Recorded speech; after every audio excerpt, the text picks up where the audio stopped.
Hi, I'm Debbie, and welcome to Divine Destiny with Debbie. Today we're reading for April 8th, 9th, and 10th, Friday, Saturday, and Sunday. Now this is a general reading, and this is the introduction. For the main readings, I will be using my Radley Valentine decks. I will be using my Angel Tarot cards. Like I said, the main readings, I will pull one from my Archangel Power Tarot cards. I will also pull one from my Emily Anderson Crystal deck.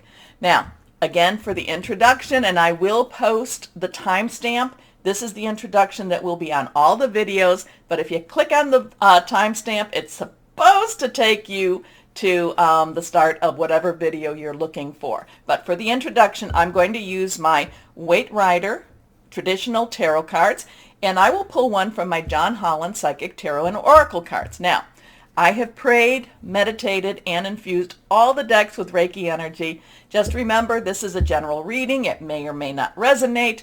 Take what you like, leave the rest. Now, this is an overview of what's going on in the world. So you remember all the planets are going direct. They're very pushy. They're very forward. We just had Venus go into Pisces, which should kind of lift things up a little bit or soothe things down a little bit more. Mars, which is in Aquarius, is going to have some sort of communication or some sort of connection with Mercury, which is in Aries right now. That's going to be on the 8th. So Mercury is, communication, fleet of foot. Things get buzzing. We could be hearing some really strong rumors. We could be hearing some strong, just agitated type of communication. Because remember, Mars and Aries, God of War, but it doesn't necessarily mean that there's going to be this war. But we could be hearing communications that just kind of push us a little bit more to our, maybe a little bit more uncomfortable. Maybe feel a little more uncomfortable. So that could be the 8th, 9th. Now, or 7th, 8th, 9th. Now, we do have something on the 12th, 13th with Neptune and Jupiter within Pisces. And that, from everything that I'm reading, everything that I'm thinking of, and, just kind of connecting with, it does not seem to be negative. It seems to be a very positive experience. But I do have to meditate and pray a little bit more and get a little more insight on that. So I will, next week or for the next week's reading, we will talk a little bit more about that. So let's go on. Now, like I said, I've prayed, meditated. I have infused them all with Reiki energy. I am an intuitive channeler. That means that I open myself to higher power. My job just to deliver the message. Try not to read too much into it unless whatever it is that's given to me. Okay, let's see what we've got here. Anything that's reversed is stronger. That's how I read reversed cards. First card is the moon. Okay, we know the moon. The moon is, I don't worship the moon. I look at it as a divine creation. And it is something that when I look at this, I can just, the energies that I put out to the universe, to the source, to the higher power, just feel like they're more magnified. The moon does affect our world here, okay, our Earth. So I'm kind of getting this, affecting our Earth. The moon has a lot of intuition, insight, is associated with intuition, insight, but the moon is also has a lot of hidden energies, hidden agendas, okay? Think of the moon, it might go through its phases, and right now we are in the waxing phase, which means that, it's getting fuller and fuller and fuller, and it's a good time to put out your requests, and, just really put out your requests. But we always see just one side of the moon. We don't know what's going on that other side. Nobody has told us that yet. So there is hidden information, hidden energies, hidden things, hidden plans going on. Now, I have been really kind of, talking about this a little more about how with the moon has has a stern face looking down, at least in this card. And then there's these animals that maybe not, maybe they're creatures of the night. The lobster is the one, what are they? They're bottom feeders, though, lobsters can taste very good. But so there's something coming up. Something's being pulled out, pulled up and pulled out. Now we go with that 8.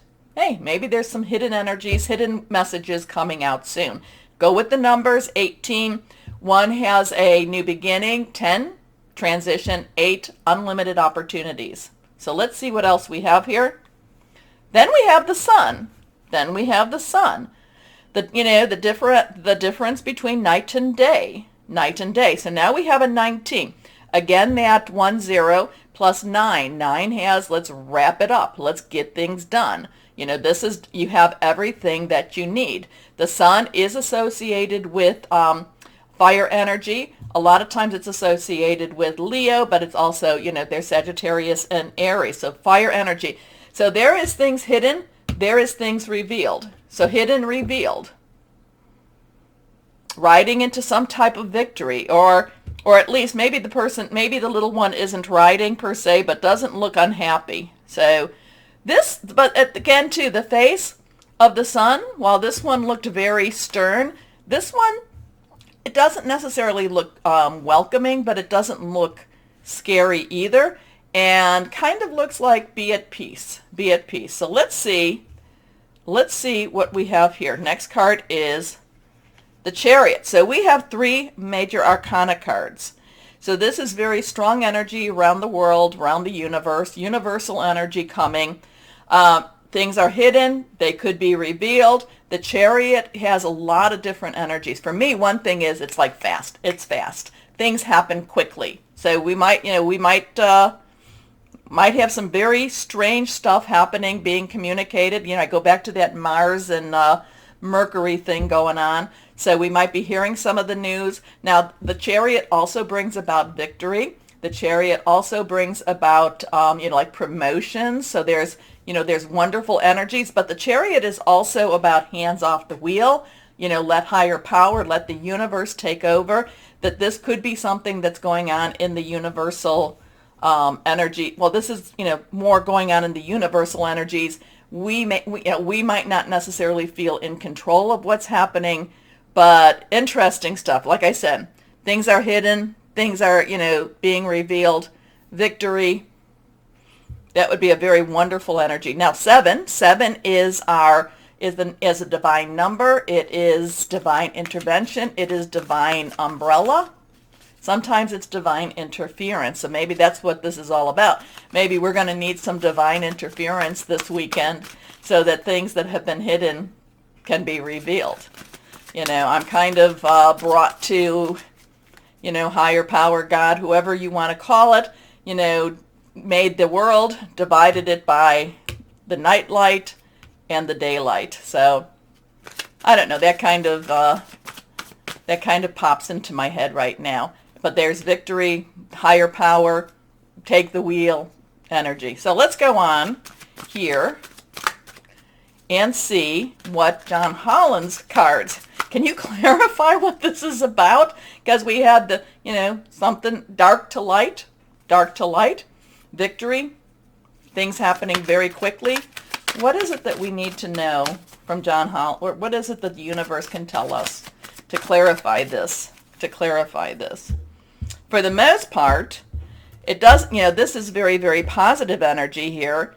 This is not necessarily negative. It's just, kind of in its neutral state. Okay, let's see what we've got here. Moving on. Oh, wouldn't that be wonderful? This is kind of confirmation. And I hope that I hope this is something that we can really, really feel. I hope that this is one of those transitional weekends. But this is moving on. We have a 6, number of man. It's the energies that we put into something. It's going from dark to light. And I would like that. So moving on, moving into the light. So this weekend could be very interesting. We will see what we will see. Interesting. I do love how cards confirm each other, or give us validation. Anyway, take a moment to, and I hope, let me know what you think about this. I have so many people that follow that, when you comment and you bring me so much insight. So when you're watching this, What is higher power telling you about this? Let me know. Anyway, take a moment, please, to like, share, subscribe, click on the bell for notifications. Now, why don't we start our readings?